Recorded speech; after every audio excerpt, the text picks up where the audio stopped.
Are cord cutters ruining TV? Check out the comment a DIRECTV customer left me, blaming consumers for the state of television. Today, I'll share the truth. I've been helping people cut the cable TV cord for a decade, and most of the people I talk to, they're happy to get rid of their satellite dishes and their cable boxes forever. But I will admit, there have been some challenges with streaming TV. So back to that comment, and the person mentioned one frustration that I hear all the time. There are just too many streaming services.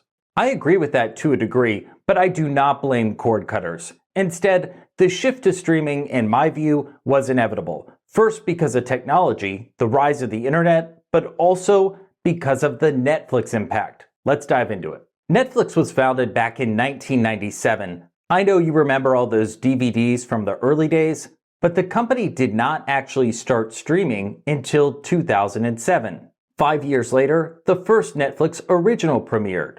And as the company began spending more money on original content, billions of dollars a year, it only grew more popular in the US and elsewhere. At the end of 2024, Netflix had more than 300 million subscribers worldwide. For a lot of households, Netflix began taking up a lot more screen time that used to go to cable TV services.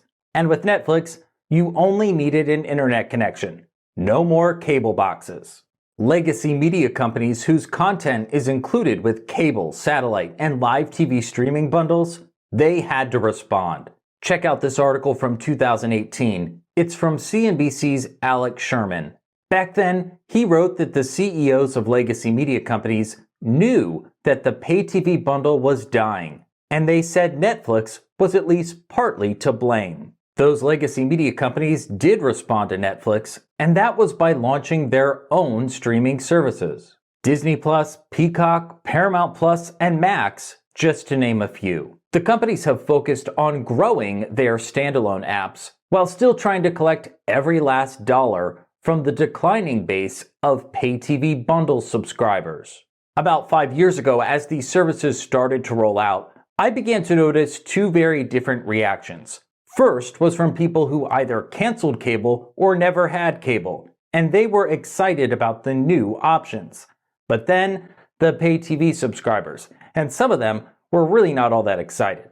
For example, when I covered the launch of Discovery Plus back in early 2021, people told me they were upset that it didn't include the live cable channels, but they still wanted to watch some of the app-exclusive content.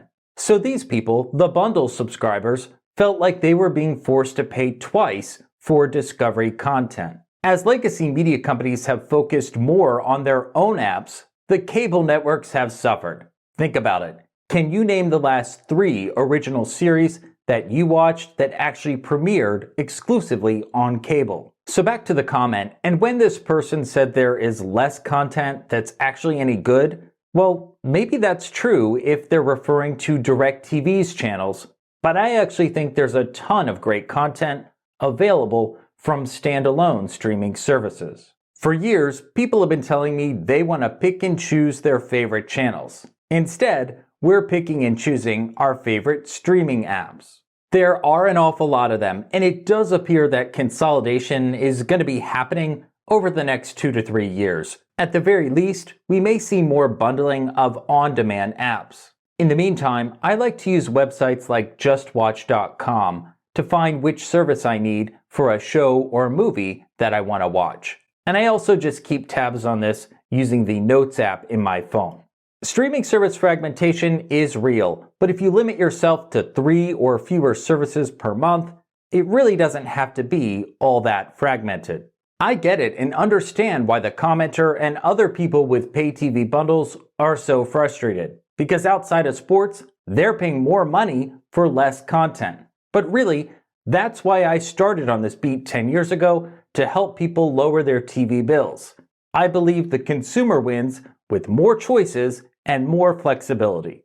The person who left this comment is a DIRECTV customer, locked in a contract, paying fees for equipment and regional sports networks, and all this during the worst time in history to be signing a pay TV contract. But now, and thanks to streaming, there are a handful of full cable 2.0 bundles. They deliver broadcast and cable TV networks without a contract. One of them even offered by DIRECTV, DIRECTV Stream. More recently, sports and news bundles have launched, priced slightly lower than the full bundles. There are cheap entertainment bundles for people who don't want sports and locals. And these are some of the standalone streaming apps, with original content, with or without ads, and all without a contract. After listening to all that, I don't know why anyone would go back to a bloated bundle with equipment fees and a contract. Streaming is here to stay.